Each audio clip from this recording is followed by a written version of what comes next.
Welcome to the video. Today we're going to talk about the global migration. So at the end of this lesson, you should be able to identify the reasons for the migration of people, explain why states regulate migrations, and discuss the effects of global migration on the economic well-being of states. In this lesson, we will look at the global migration and its impact on both the receiving and the sending countries. Although we will cite numerous challenges relating to global migration, migration should not be considered a problem. There is nothing moral or immoral about moving from one country to another. Human beings have always been migratory. It is the result of their movements that areas get populated, communities experience diversity, and economies prosper. Thus, rather than looking at migration in terms of simplistic good or bad lens, treat it as a complex social phenomenon that even predates contemporary globalization. First, what is migration? There are two types of migration. The first one is the internal migration, or this refers to people moving from one area to another within one country. And the second one is the international migration, in which people cross borders of one country to another.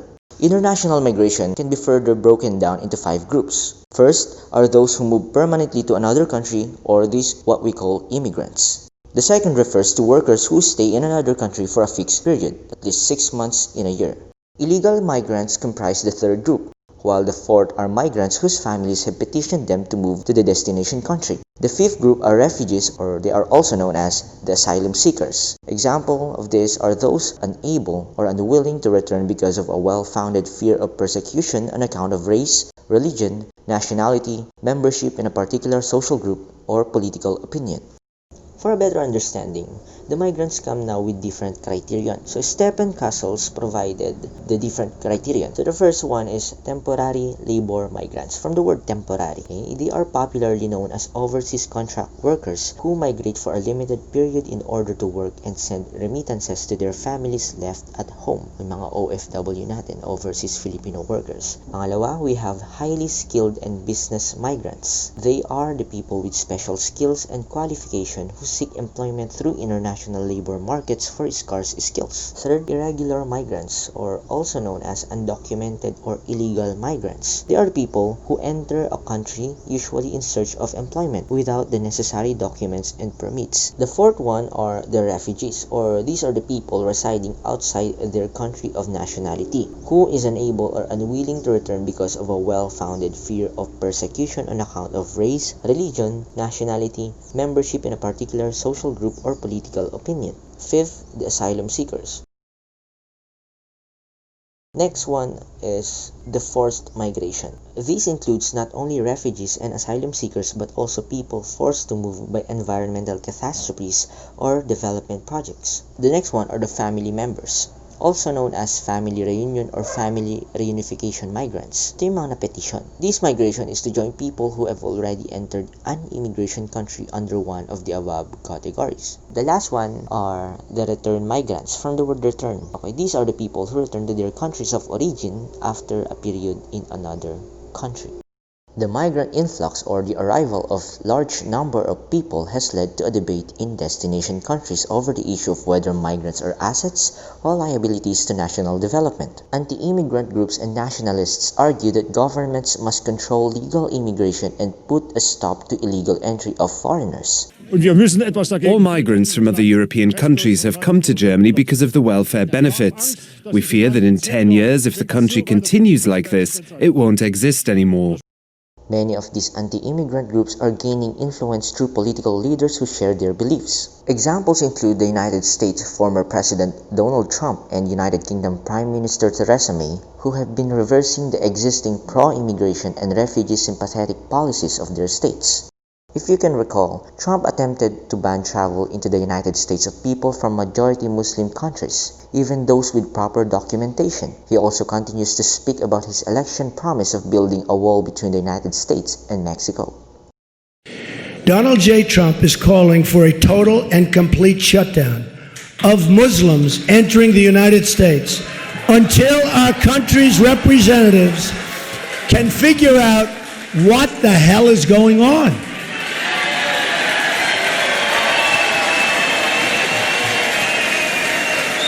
We have no choice. We have no choice.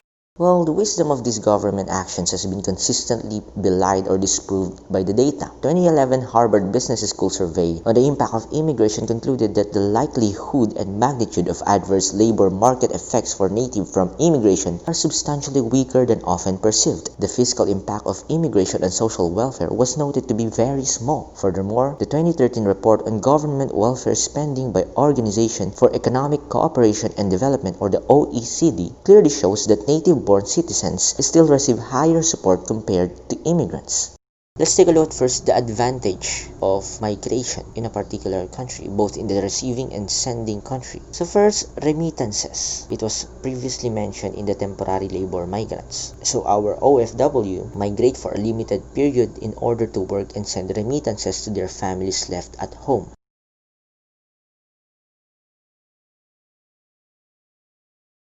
What are remittances? In the money transfer world, we talk about remittances. What are they?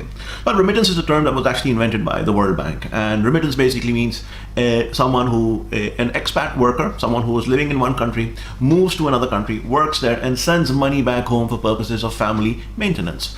So let's say you are a worker in India or Bangladesh or Pakistan or Nigeria or Philippines, and you migrated to the Middle East to work there on construction projects or in the entertainment industry or in the hospitality industry. And you are getting paid a salary every month. And that salary, when you have collected that salary and you at the end of the month go to a money exchange company or a money transfer company and send the money back home, what you are doing is called a remittance. So a remittance is money that is sent back home for purposes of family maintenance. That was the original definition. Today the definition is very skewed and depends on many various factors. Sometimes you don't even have to leave your country in order to get remittances. Case in point is if you are a virtual freelancer and you're working and you have an account with Fiverr or Upwork or Elance and one of those markets abroad, and you're getting money back to yourself, you have remittance provider. Is that a remittance? Well, technically the laws have been adjusted to make it a remittance, but basically a remittance is when a worker works abroad, sends the money back home for purposes of family maintenance. It is considered a remittance. Remittance is considered one of the many massive contributions to the national accounts of many emigration countries. Let's take a look at kung ano yung pagkakaiba ng emigration at immigration. When we say emigration, this is the country where you came from. Like for example, ikaw ay taga Pilipinas and you went abroad papuntang Dubai. The emigrant country ay yung Pilipinas, emigrant. And yung immigrant country ay yung pinuntahan mo sa Dubai. You are an emigrant of the Philippines. You are an immigrant of Dubai. So yun yung pagkakaiba nila. Immigrants are given the opportunity to travel abroad and to be able to learn other people's culture, history, and environment. They became adaptive with the place where they are in and were able to obtain additional knowledge and insights which cannot be learned through books but only by interactions. And of course, countries are mandated to observe international cooperation to help ensure orderly migration and to heighten the involvement of migration to development. Now we're done with advantage. Let's take a look at what hinders development. What's the downside of it? One of the main disadvantages brought by migration is this what we call brain drain. Countries around the world are competing for resources, and prime among those resources is human capital. When talent consistently leaves the country of birth for opportunities abroad, it creates a persistent drag on the home country's economy and blights its growth, a phenomenon recognized as brain drain. The pain is most keenly felt in developing countries. A high proportion of high-skilled immigrants do not return to the home country. Overall, up to 1/5 of students who study abroad do not come back, at least not immediately.